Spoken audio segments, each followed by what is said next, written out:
Hello and welcome to Cyber Dialogues, the podcast that goes behind the headlines to explore the biggest topics in cybersecurity. I'm your host, Shaman Jessel. Today, we're diving into the new frontier of artificial intelligence, specifically a new breed of AI that doesn't just respond, but acts. We're talking about Agentic AI, a technology with the power to autonomously plan and execute tasks. While this capability promises to supercharge business efficiency, it also introduces a unique and complex set of security challenges. To help us unpack this dual-edged sword, we have a true authority on the subject. Andrew Milroy is a distinguished analyst and founder of Vector 8. For years, he's been at the forefront of tracking the evolution of AI and its impact on the digital landscape. Andrew, great to have you on the show. Great to be here, Shaman. Thanks again for having me on. I want to jump right in. We often hear that security is an afterthought with new technology. With Agentic AI, it seems like the problem is even bigger. What makes AI systems so uniquely vulnerable? So look, I'm going to give you a broad answer. I mean, there's a whole load of, we can talk about things like prompt injection, model poisoning and so on, but at a very broad level, I think every time we move into a new type of technology, there's excitement around how this technology can be used for increasing productivity, increasing sales, improving customer service. And companies rush into doing that, and for obvious reasons, right? They don't want to talk about, but what about the security or what insurance do we have? They get excited about how they can really grow their businesses and change things. And security is so often an afterthought. And we're in this happened with cloud, happened in the early internet days, happened with mobile. And we're seeing the same with AI, this excitement about AI and how AI can be used to increase productivity, increase sales, change the way we do things, do lots of exciting stuff. And executives are obviously excited about it. And the last thing they want to talk about are, securing insurance against it going wrong and so forth, right? Because they really do. I mean, I don't agree with it, but there is a kind of mindset that, security is a bit like insurance, and insurance does tend to be an afterthought. So I think we're seeing that again with AI, and I think just very broadly, you just have to see it as something that's expanding the attack surface for organizations exponentially, just hugely, just the sheer scale of what we're doing and the number of different systems involved, the number of different systems talking to each other, the number of different feeds in an agentic world is quite extraordinary and is just exposing us to an enormous number of new vulnerabilities that we need to get a handle on. So double down on the model poisoning that you talked about. When they're designed to act on their own, how does that make it so much harder for security teams to detect and defend against an attack? Okay, that's a really, really good question, because quite often it'll have the rules vary, it's adaptive. So security teams are used to dealing with more static models and more static rules. So when you have an agent, one of the things that's good about it is it's constantly learning and changing and evolving in how it does things. So the very fact that it's adapting and changing all the time makes it harder to tell. So if, for example, it starts spending more on cloud resources, or let's say it starts booking me into me first class all the time and giving me suites and hotels, it might take a while for that to be detected, because it's doing it based on variables that would seem perfectly legitimate to a traditional system. So obviously security systems are evolving to start picking up some of these things that might look a bit strange. But look, it could also do things like it would look legitimate. It might decide to, that it believes that fraudulent requests are coming from something, so it stops giving authorization for something. It could stop operating, for example. It could have something that comes into its feeds that stops it from operating and shuts down a whole bunch of different systems, right? So something like that, and it might be hard to detect because it looks like it's doing the right thing in shutting down these systems or blocking authorization or stopping somebody from doing something. And it's constantly moving. So this turbocharging of attacks, for example, turbocharging a phishing campaign, can you paint us a picture? What does the new threat landscape look like at this scale? Well, look, it's pretty scary what attackers can do with AI, because they can make their own agents that can attack, that can, let's just think again what agentic's all about, that can perceive, make their own agents, that can look for vulnerabilities, identify vulnerabilities of multiple feeds coming in, telling them what vulnerabilities there are. Then it can reason, it can use its so-called cognitive capabilities to think of a bunch of different attack paths that it could perhaps take. And then it could turn those into a really aggressive and realistic phishing campaign that's perhaps mixed in with, voice cloning or deep fakes. And it is, and what it comes out with in an automated way, the scale and the speed is just way beyond anything we've seen so far.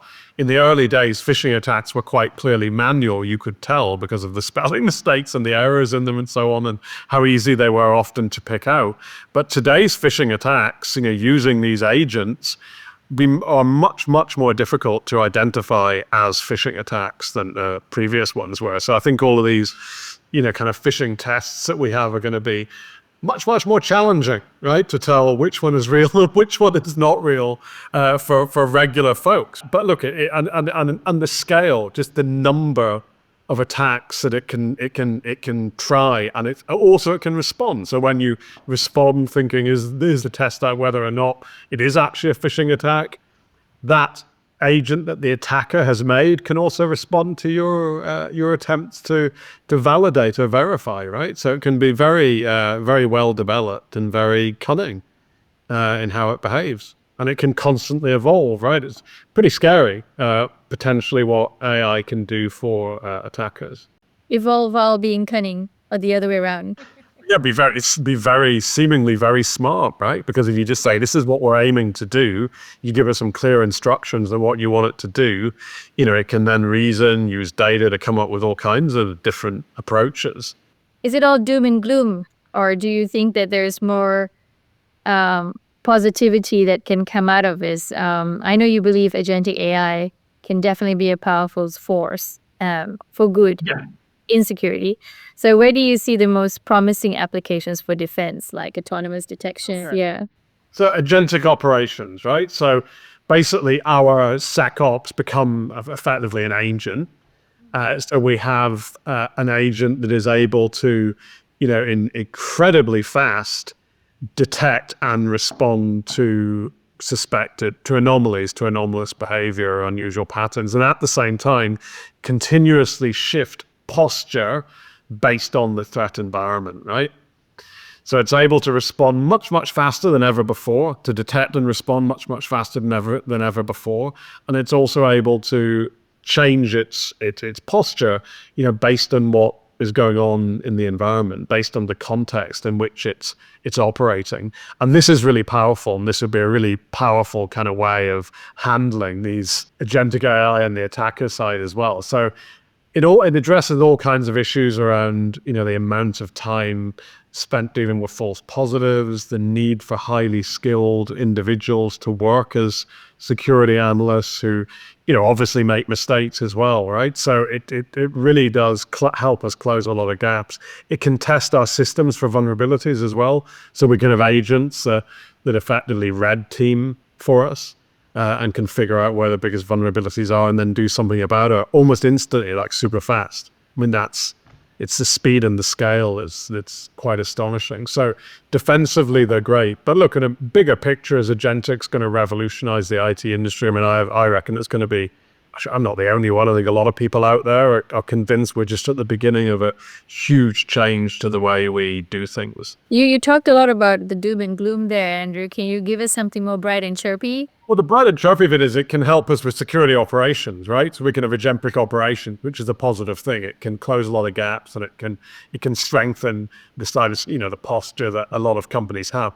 But I think it's going to create, I know there's a lot of people talk about people losing jobs and so on. A lot of activities will disappear, right? And we'll have agents, we'll have AI effectively doing that. But I think it'll create lots of new opportunities as well, because we'll have this new AI-driven world. You're going to need a lot more power, for example, generated to do that. So it's not just non-renewables that we'll use, we'll need to use renewables as well. So it'll create all kinds of new opportunities. If you think about it in the utilities sector, developing huge data centers everywhere, we'll be looking at ways of running them as efficiently as possible. You'll need lots of, specialized skills to build and run those things. You'll have, them producing things like autonomous vehicles. You'll have a new manufacturing revolution emerging off the back of it. Autonomous things appearing. Yes, AI will do a lot of it, but you'll still need highly skilled people to work in those industries. So I'm an optimist around it because we've seen it before. We saw it with the internet revolution. I've been around a while. I remember the dot-com boom, and a lot of people saying, well, it's going to take out so many jobs, but it created so many more, right? So I think we'll see something similar with the AI revolution. Sure, it'll be disruptive.